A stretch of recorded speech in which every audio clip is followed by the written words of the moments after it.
Hello, welcome back to my channel. I hope you all are good. In today's topic, we are going to learn poetry. Yes, poems. I know you usually interact with poetry, so let's today discuss poetry. Let's analyze poetry. I know it's a very wide topic, but we're going to discuss until we finish. So stay tuned, stay with me. Don't forget to subscribe to my channel, like, share, and comment to my videos. So, have you ever come across a question that asks you to define poetry, or basically, what is poetry?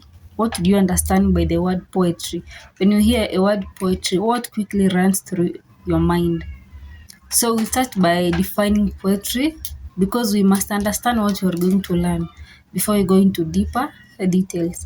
So, we are going to start by defining poetry, and this is a simple definition of poetry.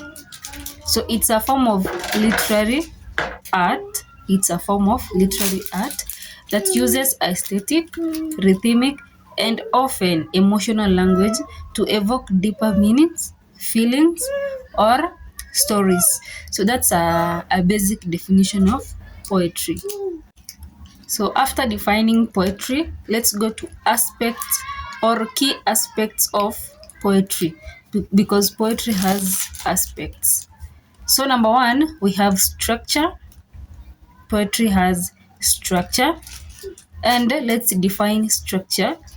Poems are organized into lines, stanzas, which can follow strict traditional forms or be freedom. We all agree with this because every poem must have a stanza and also it must have lines for easier analysis. So number two, we have elements. Poem must have elements. So these are common. We have common elements like rhythm, rhyme scheme, metaphor, simile, and alteration. So those are what we call elements in poetry. Number three, we have purpose.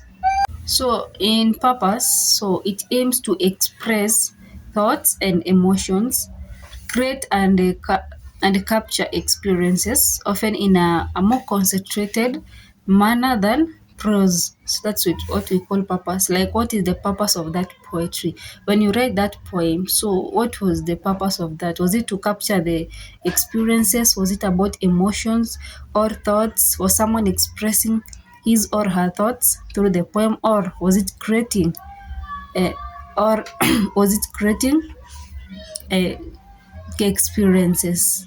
And lastly, we have types. We have so many types of poetry.